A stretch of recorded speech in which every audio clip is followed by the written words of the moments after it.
This is a story about Ashtavakra, and this very clearly explains to us about the potential, the spiritual potential of a human being. The story goes like this. While I read the story, you can watch the image and try to visualize the story. The story goes that when Ashtavakra was 12 years old, Janak hosted a huge debating conference. Janak was an emperor and he invited the Pandits of the whole country to debate on the scriptures. He had 1,000 cows placed at the palace gates and had the horns of the cows plated with gold and decorated with jewels. He proclaimed, "Whoever is victorious shall take possession of these cows." It was a great debate. Ashtavakra's father also participated. And dusk was falling. The message came to Ashtavakra that his father was losing. He had defeated all the others, but he was about to be defeated by a Pandit named Vandin. Receiving this message, Ashtavakra went to the palace. The hall was decorated, the debate was in its final stage, and the decisive moment was fast approaching. His father's defeat was a foregone conclusion. The Pandits saw Ashtavakra as he entered the royal court. They were all learned scholars. His body was bent and deformed in 8 places. He was just to move and anyone would start laughing. His very movement was a laughing matter. The whole meeting broke into laughter. Ashtavakra also roared with laughter. Janak asked, "Everyone else is laughing. I can understand that. But why are you laughing, my son?" Ashtavakra said, "I am laughing because truth is being decided in this conference by butchers. The man must have been extraordinary. What are all these skinners doing here?" A deep silence fell over the meeting. What was Ashtavakra talking about? Butchers and skinners. The king asked, "What do you mean?" Ashtavakra said, "It is simple and straightforward.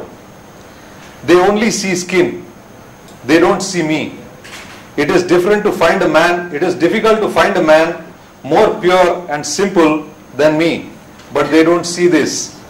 They see a bent and deformed body. They are skinners. They judge by the skin. Your Majesty, in the curve of the temple is the sky curved. My body is twisted, but I am not. Look at the one within. You can find anything more straight and pure." So that was the story. And what this story, the message that this story gives is a very, very deep message. This message says that spiritual potentials are intrinsic, deeper characteristics. They are omnipresent. So that's the next contradiction for you, that superficial characteristics decide management potentials, and no two management potentials are same, whereas spiritual potential is same for all of humanity. All of us are equal in terms of spiritual potential. Let us look at one more aspect of management, very important aspect. They call it teamwork. So all of us in management should work in teams, because there's a very popular acronym, together everyone achieves more. But let's look at it, whether teamwork is really that important in spirituality. We all know the importance of teamwork in management. When it comes to spirituality, spirituality is about my spirit. It is about my soul. It is about my realization. Nobody can realize a soul, 100 people together. It is not possible. Realization happens only in aloneness.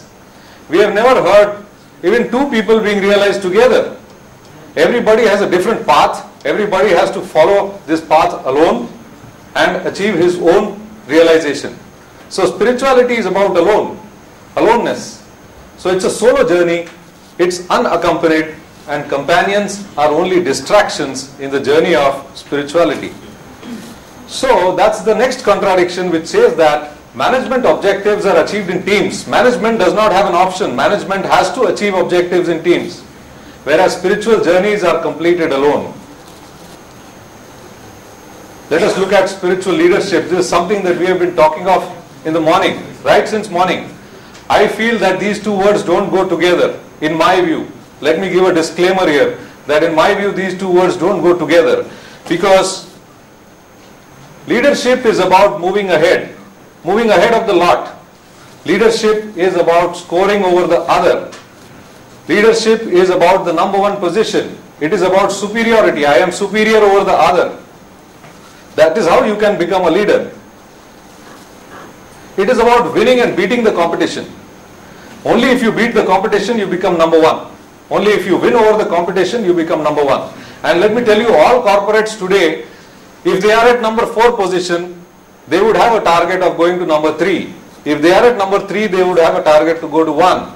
And if you are at 1, you want to widen the gap between 1 and 2. And if you have a very wide gap between 1 and 2, you want to increase their market share. You want to increase your profits. So it's always about becoming more and more and more in the leadership position. So this is an ego trip which is fueled by the mind and fulfilling the mind. This never fulfills. As I said in the first couple of slides, that sky is the limit. You never fulfill. If you try to compress this into 2 words, management and leadership is about one-upmanship always. You always want to be one up over the other. That is what management teaches, right? Let us look at this perspective from the point of view of spirituality. There is another story of a saint who came down from the Himalayas to see Gautam Buddha.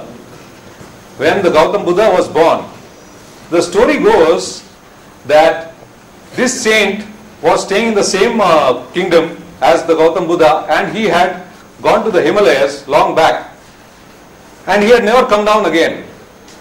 There were a lot of people from the kingdom who used to visit him, and they used to worship him, he being a saint. The king also forgot to invite him because he was forgotten.